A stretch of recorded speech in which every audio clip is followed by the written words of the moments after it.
Social elements కూడా participate చేసి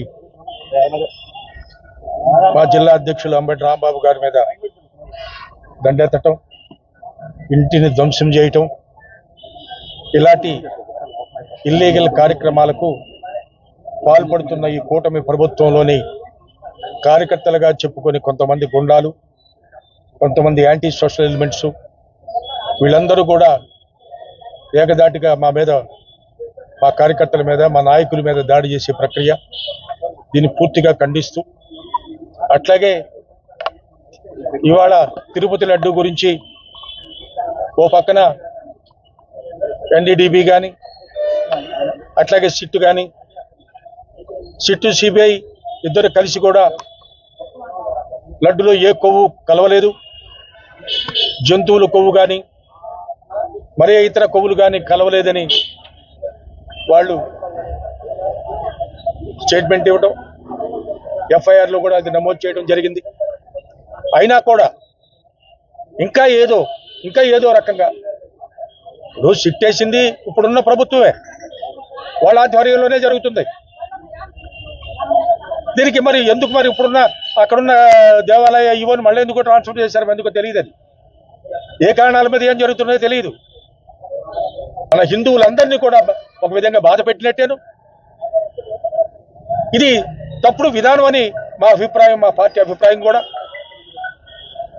ఇవాళ తేల్చి చెప్పినా కూడా ఇంకా ఏదో మసిపూసి మారేడుకాయ చేయటం ఇవన్నీ సబబు కాదు. దానికి తోడుగా ఏదో ప్రేరేపించబడ్డ తర్వాతే ఇవాళ అంబటి రాంబాబు గారు కూడా మాట్లాడారు ఒక మాట. అది పొరపాటే, ఒప్పుకున్నాడు.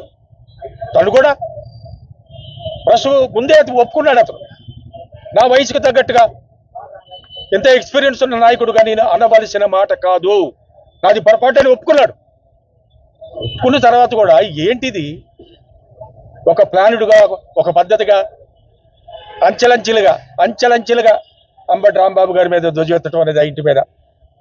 పోలీసులు ఉన్నారు అక్కడ, పోలీసులు ముందే జరిగినాయి ఈ దారుణాలన్నీ. What for police?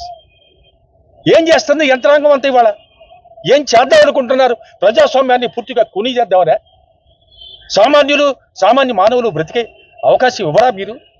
ఎందుకు ఇంత ఎక్స్పీరియన్స్ ఉన్న ఇంత పెద్ద మనిషి, 43-44 ఏళ్ల రాజకీయ అనుభవం ఉన్న మన ముఖ్యమంత్రి గారు, 15 సంవత్సరాలు ముఖ్యమంత్రిగా మన రాష్ట్రంలో ఇంత సీనియారిటీ పెట్టుకున్న ముఖ్యమంత్రిగా చేసిన మీరు ఈ విధంగా జరుగుతుంటే మీరు చోద్యం చూడటం ఇది ధర్మమా అని మన ముఖ్యమంత్రి గారిని ప్రశ్నిస్తున్నాం మేము.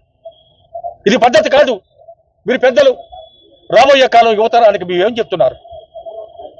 ఏం మెసేజ్ ఇస్తున్నాం మనం?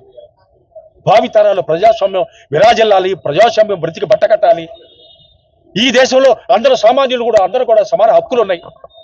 అందరూ కూడా కలిసికట్టుగా బ్రతకాలి. మన భారతదేశ పౌరులు అందరినీ ఒక పక్కన మనం అనుకుంటూ ఈ విధమైన జోగి ఇదేంటండి? ఈ బాటిల్స్ లో ఆయిల్, పెట్రోల్ పోసి తగలేయటం, ఇవి ఎప్పుడో మేము చదువుకునే టైంలో జయేంద్రమ్మ ఇంట్లో చూసాం.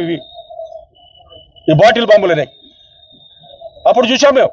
మళ్ళా నిన్న మొన్న చూస్తున్న ఈ 2 సందర్భాల్లో ఏంటిది?